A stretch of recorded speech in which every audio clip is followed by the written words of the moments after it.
Hola, buenas tardes. Bendiciones a todos los que se conectan a esta hora para el acostumbrado discipulado de los días jueves. Hoy es 8 de octubre del 2020.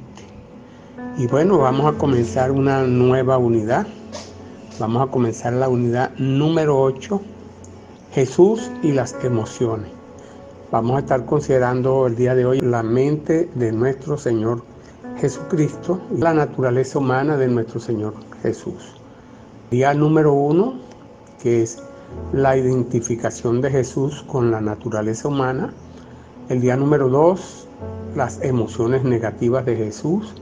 El día número 3, las emociones positivas de Jesús. El día número 4, dominio de los impulsos emocionales. El día número 5, Jesús y la sabiduría. Estas cinco clases las vamos a estar viéndola una cada semana, Dios mediante, si no hay complicaciones. ¿Por qué hallamos útil esta unidad? Esta que vamos a considerar la unidad número 8. Bueno, primeramente porque a través de ella entenderemos cómo y por qué Jesús pudo expresar sus emociones sin pecar. Encontraremos modos de prepararnos para dominar los impulsos emocionales y mostrar sabiduría divina en las circunstancias cotidianas, en el día a día. Pues el Señor nos estará ayudando a hacer lo que a Él le agrada. En Cristo expresaremos nuestras emociones de manera que honren a Dios. Vamos a tener este tiempo y vamos a estar experimentando pues la obra en Cristo, la obra de nuestro Señor Jesucristo en cada uno de nosotros. Y vamos a empezar a experimentar que nuestra vida en Cristo comienza en nosotros a partir de una actitud mental de sinceridad. Cuando nosotros realmente asumimos esta actitud de sinceridad, empieza a obrar esa nueva vida en Cristo en cada uno de nosotros. Sabemos todos que el propósito de Dios se encuentra en su plan original para una humanidad perfecta, para el hombre perfecto sin que nos falte cosa alguna. Y nuestro desarrollo espiritual solo puede medirse en base a la relación de nuestro Señor Jesucristo con su Padre y su relación con nosotros. Cristo hace posible su crecimiento conforme al propósito de Dios en su función de Hijo de Hombre. Objetivo de aprendizaje de esta unidad: comprender por qué debemos imitar la naturaleza humana de Jesús. Identificaremos algunas de las emociones negativas y positivas que manifestó nuestro Señor Jesucristo. Mostraremos deseo de dominar la expresión de las emociones negativas de forma que honremos a Cristo.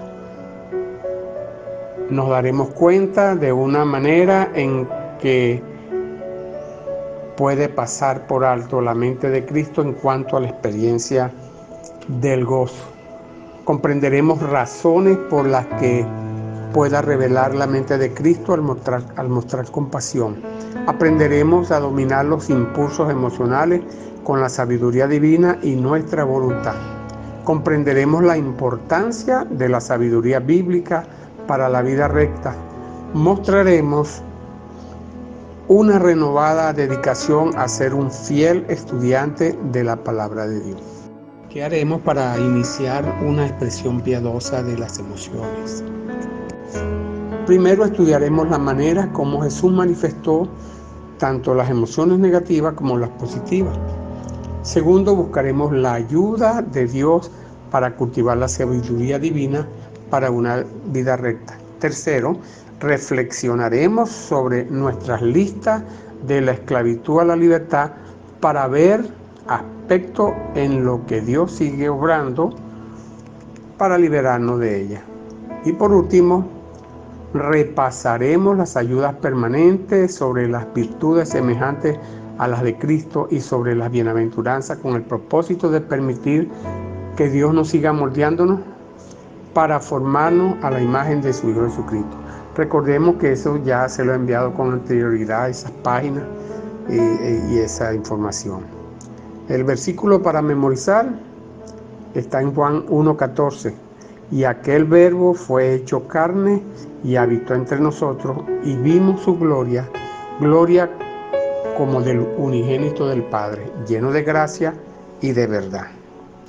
Las ayudas permanentes para el repaso de esta unidad: la lista de esclavitud a la libertad, que están en la página 186 a 188. Virtudes semejantes a la de Cristo, que está en la página 189 a la 200. Y las bienaventuranzas, que las consideramos en el último estudio que hicimos, que está desde la página 202 a la 212 de la mente de Cristo. ¿Ok? Concluido esto, ya vamos a entrar en materia. Hoy vamos a considerar el día 1, Jesús y las emociones. Tenemos dos textos acá que quiero leerles. El primero está en Filipenses, capítulo 2, versículos 7 al 8. Hablando de Jesús precisamente, dice: hecho semejante a los hombres y estando en la condición de hombre. Primera de Pedro 2, 21 al 22. También Cristo padeció por nosotros, dejándonos ejemplo para que sigáis sus pisadas, el cual no hizo pecado, ni se halló engaño en su boca. Nombres de Cristo para hoy: Hijo de hombre, Mateo capítulo 12, versículo 20, el postrer Adán, 1 Corintios capítulo 15, versículo 41, y el segundo hombre, 1 Corintios capítulo 15, versículo 47. En esta unidad que comenzamos, ¿verdad?, seguiremos examinando la cuarta parte del himno que le acabo de leer, que está en Filipenses, ¿verdad? Jesús hecho semejante a los hombres y estando en la condición de hombre. Es decir, la naturaleza humana es la que vamos a considerar en esta unidad. Y básicamente se va a concentrar en las emociones de nuestro Señor Jesucristo. Recordemos que Jesús mostró una amplia gama de las emociones humanas. Sin embargo, Jesús jamás pecó en la manera como manifestó sus emociones. Y este es un aspecto en que resulta difícil evitar el pecado como humanos. Nosotros tenemos emociones y explosiones emotivas, las cuales manifestamos indebidamente. Y dejamos que nuestras emociones guíen nuestra conducta, llevándonos a cometer actos pecaminosos. Y precisamente a través de este estudio que vamos a estar considerando, ¿verdad?, aprenderemos a dominar nuestras emociones siguiendo el ejemplo de Jesús. Recordemos que el énfasis de Dios no está en la conducta, sino en la persona interior, en esa persona interior. Recuerde que la mente ha sido siempre más importante para Dios que nuestra conducta exterior. En el Antiguo Testamento el énfasis era en el corazón, y a veces la Biblia emplea la palabra corazón a donde nosotros pues emplearíamos la palabra mente. Por ejemplo, en el libro de los Proverbios, en el capítulo 23, versículo 11, dice: aplica tu corazón a la enseñanza. En Proverbios capítulo 23, versículo 7 dice: porque cual es su pensamiento, es su corazón, tal es él. Vemos que Jesús también, ¿verdad?, empleó la palabra en este mismo sentido. Por ejemplo, en Marcos 9, capítulo 9, versículo 4, dice lo siguiente: conociendo Jesús los pensamientos de ellos, dijo: ¿por qué pensáis mal en vuestros corazones? Así que vemos acá que por medio de la Biblia, ¿verdad?, que para Dios más importante es mi interior, mi ser interior, que mi conducta exterior. ¿Por qué? No, casi siempre nos sentimos satisfechos si nuestra conducta visible satisface las expectativas de la sociedad y los requisitos de Dios. Pero Dios mira a la persona interior. En 1 Samuel capítulo 16, versículo 7, Dios le dijo a Samuel lo siguiente, y esto sucedió cuando él fue cuando Dios le dijo que ungiera al que iba a ser rey, ¿verdad? El que iba a ser rey después de Saúl. Y este vendría a ser el rey David, el último hijo de Isaí. Sin embargo, cuando este profeta fue allá a la familia, allá a la casa de Isaí, mandó a llamar a todos, y cuando estaba mirando a Eliab, miró que era de buen parecer y dijo: seguramente este es el escogido de Dios, el ungido de Dios. Y Dios le dice a Samuel, le contesta esta palabra: no mire su parecer ni a lo grande de su estatura, porque yo lo desecho. Porque Jehová no mira lo que mira el hombre, pues el hombre mira lo que está delante de sus ojos, pero Jehová mira el corazón. Y en el sentido más estricto del Nuevo Testamento, podemos decir que el Señor no mira el exterior, Él mira la mente, hablando del corazón. Dios se interesa más en la persona interior que en la conducta. Dios está interesado en nuestra mente. La conducta exterior refleja lo que hay en lo íntimo de nuestra mente.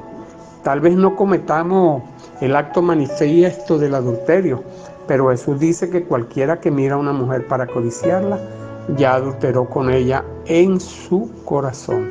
O sea, ya adulteró en su mente. Y ya esto Dios lo cuenta como un pecado, pues. Y como cristianos muchas veces nosotros nos horrorizamos ante el asesinato, pero seguimos en pecado si tenemos odio en nuestros corazones. En Mateo capítulo 5, versículo 21 al 22, dijo Jesús lo siguiente: oíste que fue dicho a los antiguos: no matarás, y cualquiera que matare será culpable de juicio. Pero yo digo que cualquiera que se enoje contra su hermano será culpable de juicio, y cualquiera que le diga necio a su hermano será culpable ante el concilio, y cualquiera que le diga fatuo quedará expuesto al infierno de fuego. Vamos a considerar acá una historia que tiene que ver con la avaricia de Acab, como un pecado que estaba en la mente, precedió pues al acto manifiesto de un asesinato y el robo de la viña de Nabot. Quiero leerle acá primer libro de Reyes, capítulo 21, versículo 1 al 15, para que entendamos mejor lo que Dios nos quiere plasmar. Dice así: pasadas estas cosas, aconteció que Nabot de Jezreel tenía allí una viña junto al palacio de Acab, rey de Samaria. Este hombre Nabot era vecino pues del rey Acab. Y Acab habló a Nabot diciendo: dame tu viña para un huerto de legumbres, porque está cercana a mi casa, y yo te daré por ella otra viña mejor que esta, o si mejor te pareciera, te pagaré su valor en dinero. Y Nabot respondió a Acab: guárdeme Jehová de que yo te dé a ti la heredad de mis padres. Y vino Acab a su casa triste y enojado por la palabra que Nabot de Jezreel le había respondido, diciendo: no te daré la heredad de mis padres. Y se acostó en su cama y volvió su rostro y no comió. Vino a él su mujer Jezabel y le dijo: ¿por qué estás tan decaído tu espíritu y no comes? Él respondió: porque hablé con Nabot de Jezreel y le dije que me diera su viña por dinero, o que si más quería, le daría otra viña por ella. Y él respondió: yo no te daré mi viña. Y su mujer Jezabel le dijo: ¿eres tú ahora rey sobre Israel? Levántate y come y alégrate, yo te daré la viña de Nabot de Jezreel. Entonces ella escribió cartas en nombre de Acab y las selló con su anillo, y las envió a los ancianos y a los principales que moraban en la ciudad con Nabot. Y las cartas que escribió decían así: proclamad ayuno y poned a Nabot delante del pueblo. Poned a 2 hombres perversos delante de él que atestiguen contra él y digan: tú has blasfemado a Dios y al rey. Y entonces sacadlo y apedrearlo para que muera. Y los de su ciudad, los ancianos y los principales que moraban en su ciudad, hicieron como Jezabel le mandó, conforme a lo escrito en las cartas que ella le había enviado. Y promulgaron ayuno y pusieron a Nabot delante del pueblo. Vinieron entonces 2 hombres perversos y se sentaron delante de él. Y aquellos hombres perversos atestiguaron contra Nabot delante del pueblo, diciendo: Nabot ha blasfemado a Dios y al rey. Y lo llevaron fuera de la ciudad y lo apedrearon y murió. Después enviaron a decir a Jezabel: Nabot ha sido apedreado y ha muerto. Cuando Jezabel oyó que Nabot había sido apedreado y muerto, dijo a Acab: levántate y toma la viña de Nabot de Jezreel, que no te la quiso dar por dinero, porque Nabot no vive, sino que ha muerto. Fíjese lo tremendo, ¿no? A dónde lleva la codicia, a dónde lleva un pensamiento en la mente, va a preceder un acto posterior, como el caso de asesinato, porque este prácticamente fue un asesinato. Igual que Caín. Caín fue culpable del pecado invisible de la envidia antes que cometiera el pecado visible del asesinato en Abel. Cuando ellos le fueron a ofrecer las primicias que le dieron al Señor, pues como a Dios le agradó la ofrenda que le dio a Abel, entró en el corazón de Caín esa envidia y empezó a maquinar la muerte de su hermano, y en lo que se presentó la oportunidad, pues lo mató. Como dice en el capítulo 23:7 de Proverbios: porque cuál es su pensamiento en su corazón, tal es él. Y Dios conoce el corazón y los pensamientos nuestros. Su interés primordial es la mente de nosotros. Jesús se identificó deliberadamente con la vida sencilla de los seres humanos comunes y corrientes para que podamos identificarnos con Él. Jesús dijo: vino el hombre que come y bebe, y dicen: he aquí un hombre comilón y bebedor de vino, amigo de publicanos y pecadores. Jesús optó siempre por identificarse con los seres humanos más humildes. Entendemos entonces que el pecado se produce primeramente en los pensamientos y emociones, y luego con el tiempo será una conducta exterior visible. Eso ocurre con el pecado. El pecado va a trabajar primero nuestra mente, ya hablaremos de esto. El propósito primordial de la venida de nuestro Señor a la tierra fue morir por nuestros pecados. Sin embargo, el Señor no vino solo a morir, también vino a vivir y a enseñarnos a vivir. El modo como Jesús vivió, su vida tiene grandes repercusiones para con nosotros. La manera como Él nos dejó un legado allí para aprender a través de Él, a través de su carácter, a través de su vivencia. Hay un problema que nosotros afrontamos, y es que hallamos a Jesucristo demasiado grandioso o elevado para imitarlo.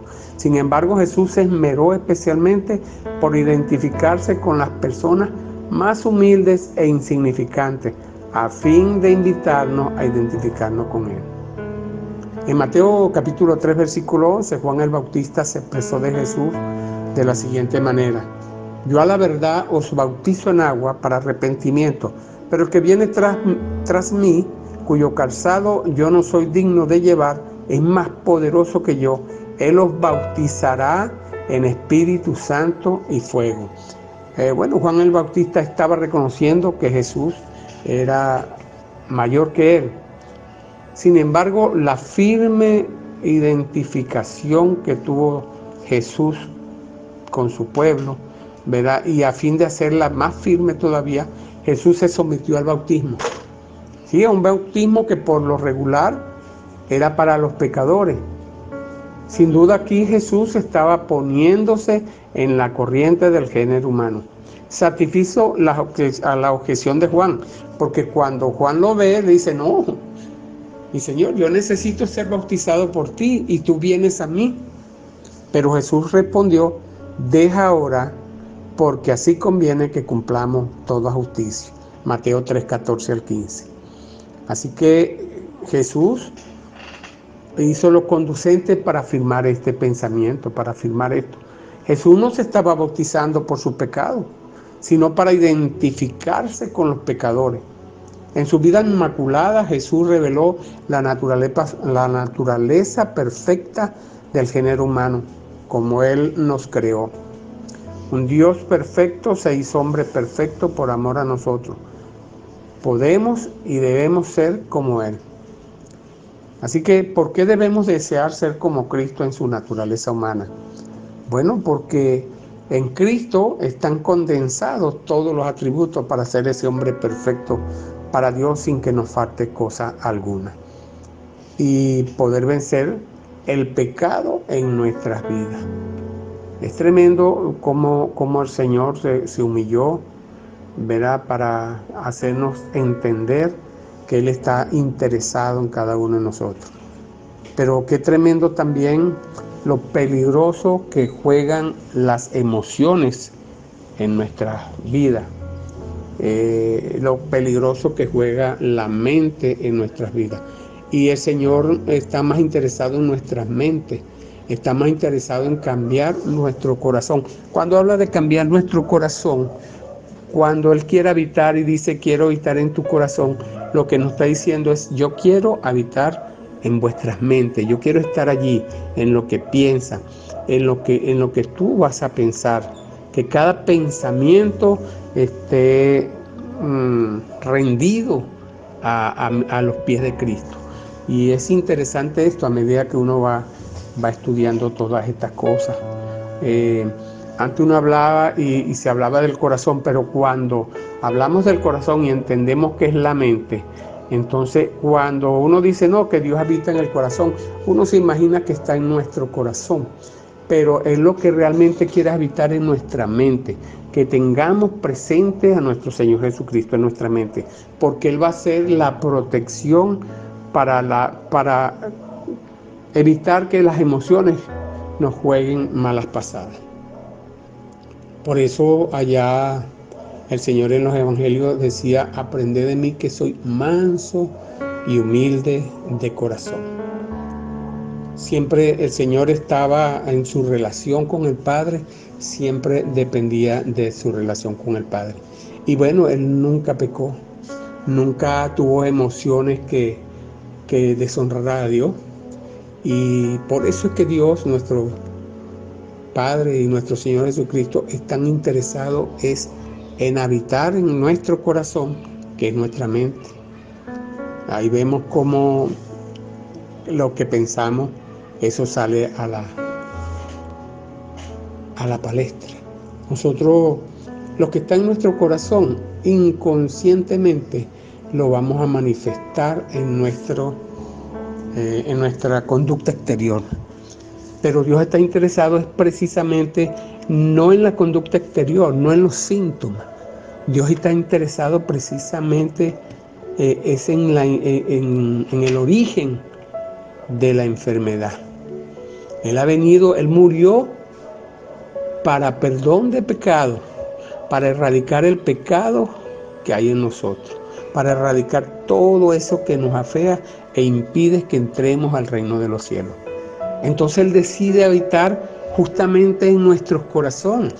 Y si aplicamos acá lo que está diciendo acá la palabra, ¿verdad? Lo que dice la palabra, que el corazón es nuestra mente, tanto en el Antiguo Testamento y en el Nuevo Testamento, el Señor Jesús también tenía esta convicción al hablar de nuestros corazones, y cuando Él decide habitar en nuestros corazones y escribir las leyes en nuestros corazones, está claramente que va a escribir las leyes en nuestra mente.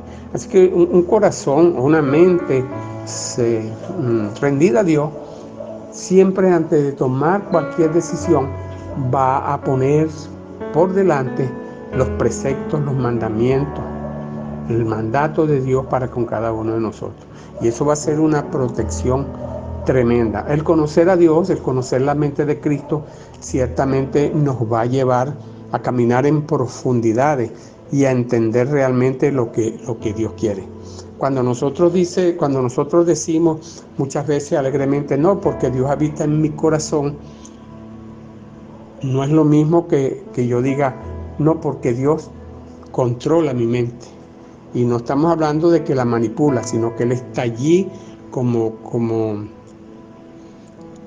dijera, como un símbolo, como una señal de que cada vez que yo vaya a moverme en camino de que mis emociones me traicionen y me lleven a cometer pecado, cuando levanto la mirada y veo que allí en mi mente está el Señor, entonces nosotros va a ser como una gran bendición para nuestras vidas. Entonces, a medida que nosotros vamos conociendo estas cosas, hermano, a medida que nosotros vamos profundizando, esto va a ser una bendición muy grande para nosotros, muy grande. Fíjese lo que hizo Acab, hombre enojado, se enojó y se consiguió con una mujer que era perversa. Y aunque la mujer hizo todo, lógicamente él estaba consciente de lo que ella estaba haciendo. Pero como en su corazón había la codicia, no tomó en cuenta llegar hasta el asesinato para poder hacerse de lo que quería.